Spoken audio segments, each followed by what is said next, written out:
Hi everyone, this is Joanna Wachowski from The Accountable Mindset. Welcome to today's session. Great to have you here.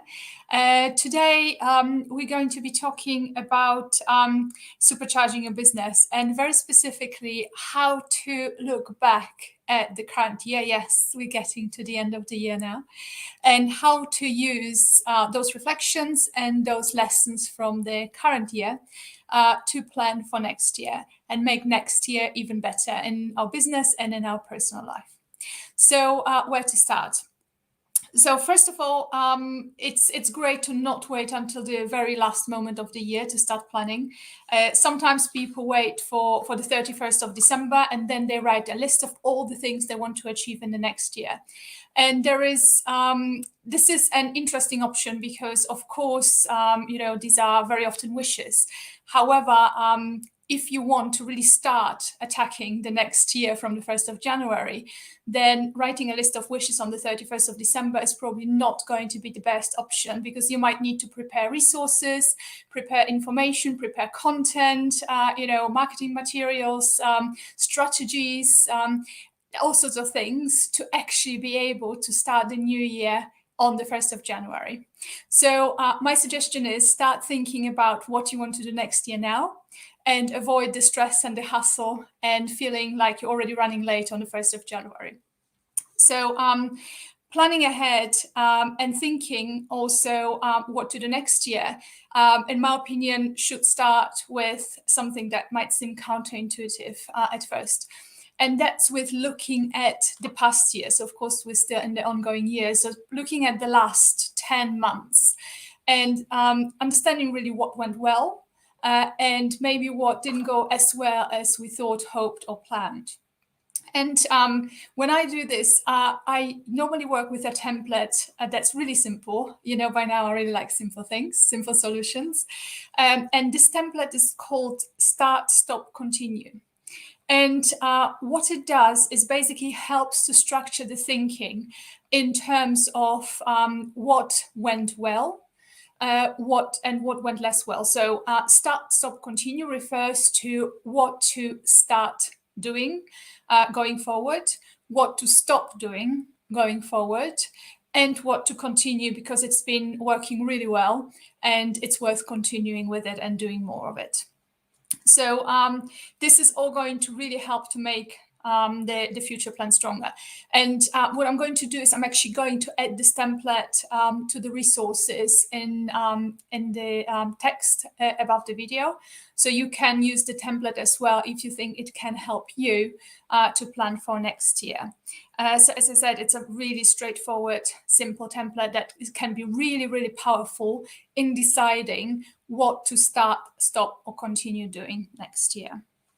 So in terms of what I've started doing this for my business as well. And what I have realized that I would like to help more people. So this year, my ambition is to help 100 people, and I'm well on track there.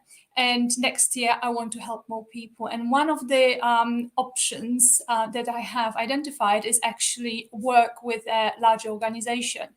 And some of you might have seen that I have teamed up with Multiverse. The company was previously called White Hat. And this is a company that supports apprentices and apprenticeships and makes them very professional and both effective from an employer's point of view, but also offers people of all ages the opportunity to really skill up very quickly in areas of business, be it project management or artificial intelligence programming, that are very sought after by employers. So it's a great alternative to either university education or continuous education once you're with an employer already. So I'm going to be a coach and mentor. There is currently already an allocation taking place.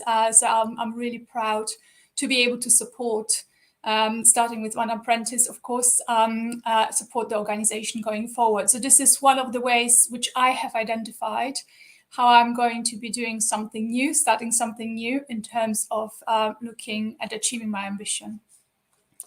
So once you have looked at what went well, what you want to change going forward or stop going forward, The next step is to look ahead. And in terms of planning, look ahead a bit further. So look at your vision and see if your vision is still where you want it to be, where you expect it to be. And if there are any adjustments that you need to be making or want to make, this is now the best time. So looking ahead, update your vision, make any adjustments, circumstances change, the environment changes, your ambitions change. So if anything has to be changed, this is now the best time. And once you have, if you chose to make any adjustments to your ambition, to your vision, then start looking what goals you need to set for your professional life, your business, your personal life, so health, family, friends, hobbies, anything that you're planning to do. What goals you need to set for next year to be progressing towards that vision that you have set for yourself. And a good thing to do is actually get some feedback and input from others as well. So especially when it comes, if you work with others, it's really great to talk to your colleagues, to your business partners, maybe to people who you delegate work to, collaborate in different ways, partners, business partners, for example.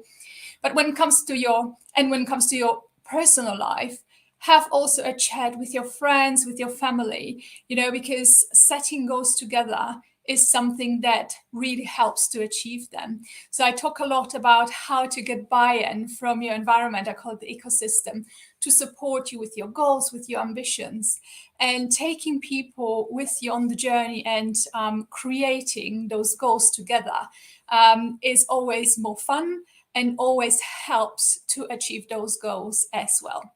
So that's something I always recommend because it does make the plans better and easier and more likely to achieve when everyone who's part of them, directly or indirectly, is also involved in their creation. So this is actually a change management strategy in terms of how to help people do something differently, is to make them part of the journey from the very beginning and get them in to co-create the journey with yourself, even though it might be your goal, your journey.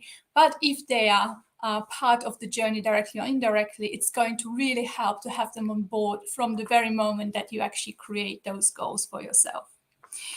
Then also, in terms of what a goal should look like, in terms of how it should be defined to dramatically increase the chances of hitting it, to achieving it, I'm going to be talking about this specifically next week, so in the next session, because there are some secrets and ways of how to dramatically increase the quality of goals and therefore then the probability of achieving them.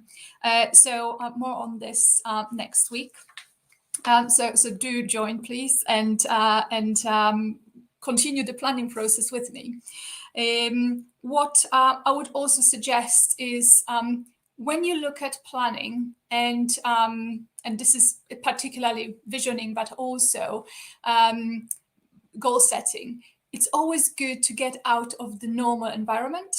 So very often when we're in a specific day-to-day environment, there are certain constraints and challenges put on us. A phone might be ringing, a dog might be barking, kids might be running around.